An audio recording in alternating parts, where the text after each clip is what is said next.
자, 논점을 시작합니다. 오늘 저희가 분석할 기업, 바로 디스플레이 장비 제조업체 베셀입니다. 이 회사는 지금 정말 두 개의 얼굴을 가지고 있는 것 같아요.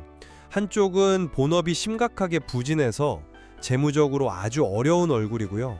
다른 한쪽은 미래 산업으로 불리는 도심항공교통, UAM 테마의 중심으로 떠오르는 그런 얼굴이죠. 네, 그래서 오늘 논쟁의 핵심은 바로 이거겠죠. 베셀의 최근 상한가. 이게 과연 UAM이라는 새로운 성장 엔진에 대한 시장의 정당한 기대감일까?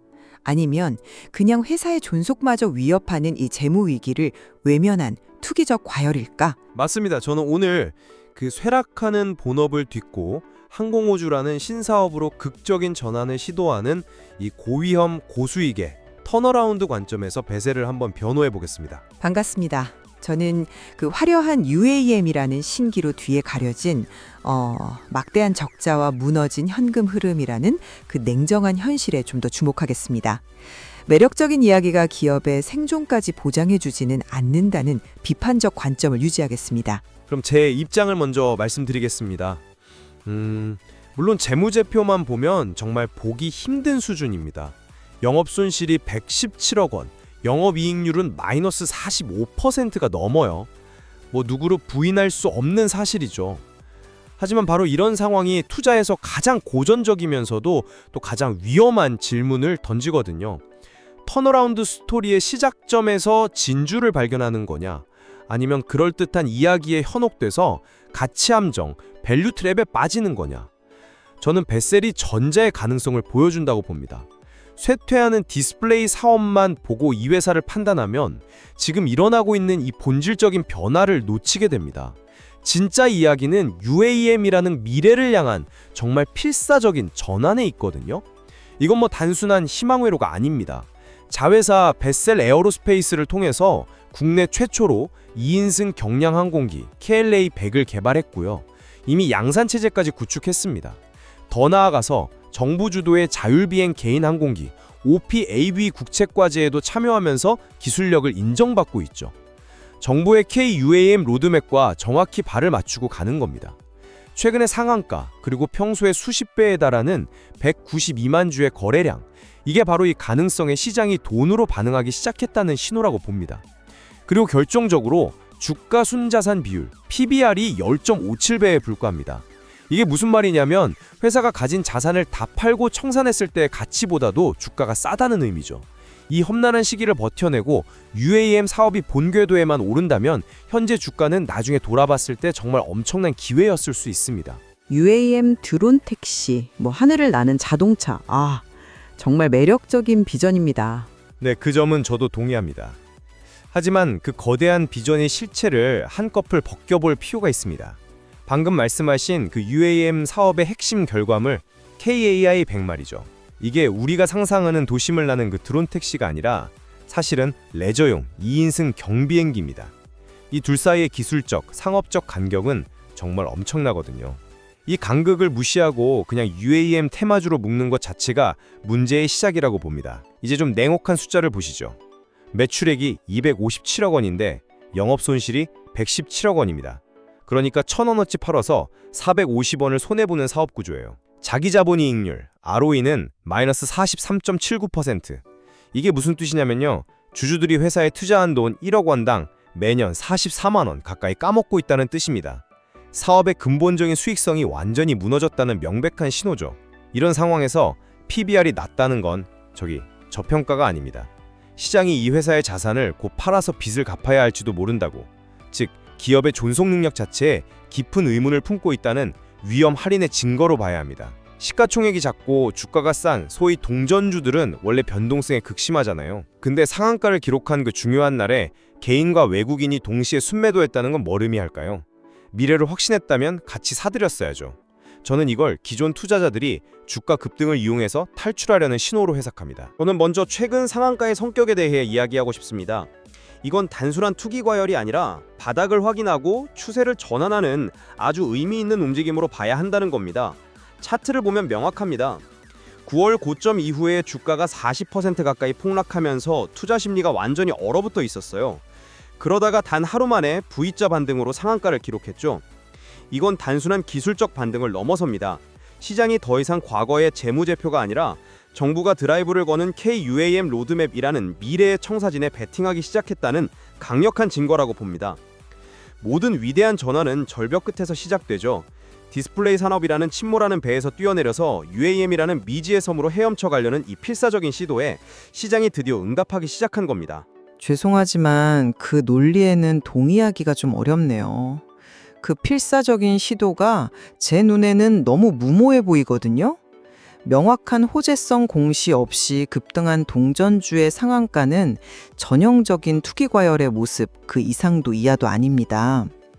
자료 역시 당일 구체적인 호재는 보이지 않는다고 명시하면서 단순 저가 매수세 유입 가능성을 언급하지 않습니까?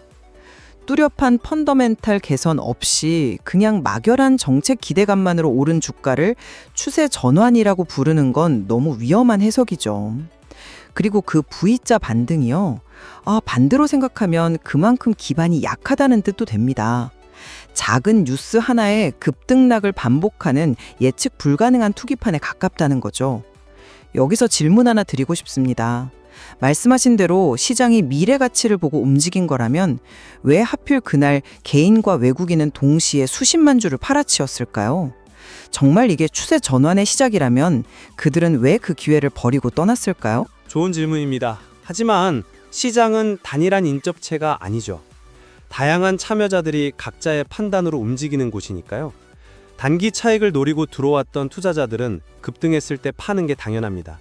중요한 건 그들이 던진 물량을 누군가가 강하게 받아냈다는 사실입니다. 19만 주라는 엄청난 거래량은 손바뀜이 일어났다는 뜻이고, 이건 과거의 실적에 묶여있던 투자자들에서 미래의 가능성에 베팅하는 새로운 투자자들로 주인이 바뀌는 과정일 수 있다는 겁니다.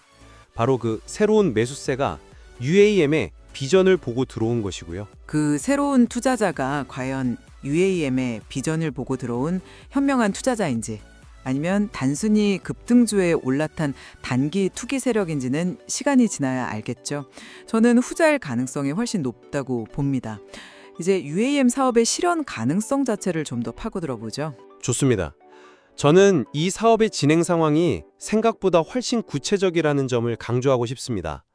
베셀 에어로스페이스를 통해 KAIST 고골백을 개발해서 카이스트에 납품까지 했습니다. 이건 연구실 수준의 기술이 아니라 실제 비행기를 만들어서 판매한 실질적인 성과입니다. 국가 R&D 과제 참여는 정부로부터 기술력을 공인받았다는 의미이기도 하고요. 물론 아직 매출은 미미합니다. 하지만 아마존이 처음 창안팔 때, 테슬라가 로드스터 몇 대 만들었을 때 그들의 미래를 누가 상상이나 했겠습니까? 기술 기반 벤처가 성장하는 전형적인 과정입니다. 중요한 마일스톤을 하나씩 달성하면서 앞으로 나아가고 있는 겁니다. 그 지점은 흥미롭지만 저는 좀 다르게 해석하고 싶네요. 그 마일스톤이라는 것이 과연 최종 목적지로 향하는 이정표가 맞는지 의문입니다. 자료에 따르면 UAM 사업은 향후 1년 뒤에도 여전히 기대감으로 움직일 것이고 실질적인 매출 발생까지는 시간이 더 필요하다고 예측합니다. 말씀하신 KLA-100 납품도 사실 레저용 경비행기 시장은 UAM 시장과는 완전히 다른 영역입니다. 자전거를 잘 만든다고 해서 갑자기 F1 경주용 차를 만들 수 있는 건 아니지 않습니까? 이건 마치 구멍난 배의 바닥을 막을 생각은 안 하고 돛을 더 화려하게 꾸미는 데 돈을 쓰는 것과 같아요. 돛이 아무리 멋져 보여도 배가 가라앉으면 아무 소용이 없죠. 본업인 디스플레이 사업에서 매년 100억 원이 넘는 적자를 내면서 배에 물이 차오르고 있는데 그 돈으로 먼 미래에 불확실한 돛을 만들고 있는 형국입니다. 저는 그것이 돛을 꾸미는 게 아니라 아예 새로운 엔진을 다는 과정이라고 봅니다. 기존의 디스플레이 엔진이 멈춰가고 있으니 UAM이라는 차세대 엔진으로 교체하려는 전략적 선택이죠. 물론 엔진을 교체하는 동안에는 배가 표류하는 것처럼 보일 수 있습니다. 돈은 많이 들고 성과는 더디겠죠. 하지만 그 과정을 거치지 않으면 결국 침몰할 운명이라는 걸 경영진이 알기 때문에 내린 결단입니다. 자료에서도 미국의 조비 에비에이션 같은 글로벌 선도 기업을 언급하지만 국내 시장에서는 베셀이 정부 정책과 가장 밀접하게 움직이는 선두주자 중 하나입니다. 국내 시장에 특화된 국내용 테마주라는 분석도 역으로 보면 국내 UAM 시장이 열렸을 때 가장 큰 수혜를 볼 수 있다는 의미로도 해석 가능하죠. 바로 그 새로운 엔진이 제대로 작동할지 아니면 돈만 먹는 애물단지가 될지 알 수 없다는 게 문제입니다. 엔진을 교체하기도 전에 배가 가라앉을 위험, 즉 재무 건전성 문제를 이야기하지 않을 수 없습니다. 옹호자님께서는 이 재무 리스크를 어떻게 보고 계십니까? 당연히 심각하게 보고 있습니다. 재무 리스크를 외면하는 것이 아닙니다. 오히려 회사가 그 리스크에 어떻게든 맞서 싸우고 있다는 점을 봐야 합니다. 최근 부동산 매각을 통해 수십억 원의 유동성을 확보하면서 급한 불을 끄려 하고 있습니다. 이건 회사가 아직 포기하지 않았다는 생존 의지가 있다는 증거입니다. 더 중요한 변화는 최근 최대 주주가 변경되었다는 점입니다. 이건 단순히 주인이 바뀐 걸 넘어섭니다. 새로운 자본 수혈과 기존 사업에 대한 강력한 구조조정, 그리고 신사업에 대한 전폭적인 지원으로 이어질 수 있는 굉장히 긍정적인 신호로 해석해야 합니다. 생존을 위해 처절하게 싸우면서 동시에 미래를 준비하는 과정, 바로 그게 지금 벳셀의 모습입니다. 저는 그것이 전략적 선택이 아닌 절박함의 마지막 몸부림으로 보입니다.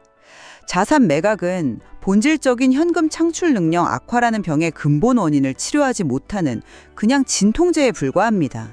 한두 번은 효과가 있겠지만 계속 맞을 수는 없죠. 핵심 문제는 돈을 벌어오는 주력 사업이 완전히 무너졌고 돈을 써야 하는 신사업만 남았다는 이 기형적인 구조입니다. 이 구조가 바뀌지 않는 한 자산을 팔아 버티는 데에는 명백한 한계가 있습니다. 새로운 최대 주주요? 그 역시 불확실성입니다. 그들이 UAM이라는 꿈에 동참할지 아니면 남은 자산을 정리해서 투자금을 회수하려 할지 아직 아무도 모릅니다.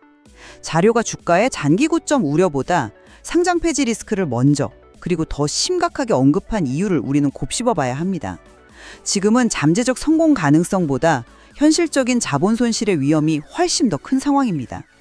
쇠퇴하는 산업에서 미래 산업으로 전환하려는 기업의 본질적인 변화를 놓치게 됩니다. 정부가 국가적 과제로 육성하는 UAM 산업의 선두주자로 자리매김하려는 야심찬 도전을 하고 있습니다. 시장의 긍정적 반응, 자산가치 대비 극도로 저평가된 주가, 그리고 부동산 매각과 최대주주 변경 같은 자구 노력은 이 험난한 터널의 끝에 빛이 있을 수 있다는 기대를 갖게 합니다. 위험을 감수하는 투자자에게는 새로운 성장 산업의 초입에 진입할 수 있는 기회가 될 수 있음을 시사합니다. 제 생각은 다릅니다. UAM 기술의 미래가 아무리 발달해도 그 미래가 오기 전에 회사가 재무적 압박을 이기지 못하고 쓰러질 수 있습니다. 벳셀의 재무 상태는 단순한 부진을 넘어 기업의 존속 자체를 위협하는 수준입니다. 최근의 주가 급등은 이러한 펀더멘탈과의 심각한 괴리를 보여주며 아직 실체가 불분명한 테마에 대한 투기적 열풍에 가깝습니다. 개인 투자자 입장에서는 이론적인 성공 가능성의 모든 것을 걸기보다 현실적인 자본 손실의 위험을 먼저 생각해야 합니다. 지금은 장밋빛 미래를 꿈꿀 때가 아니라 발밑이 꺼지고 있는 현실을 직시해야 할 때입니다. 결론적으로 벳셀에 대한 평가는 위태로운 현재의 재무제표와 잠재력 있는 미래의 청사진, 이 둘 중 어느 쪽에 무게를 두느냐에 따라 극명하게 갈리는 것 같습니다. 맞습니다. 오늘 저희가 살펴본 자료는 이 양극단의 주장을 모두 뒷받침하는 근거들을 제시하고 있습니다. 이 기업이 과연 재무적 위기를 극복하고 UAM 시대의 주역으로 날아오를지 아니면 꿈을 줬다 좌초하고 말지는 앞으로의 행보에 달려 있으며 여전히 깊은 불확실성 속에 남아 있습니다.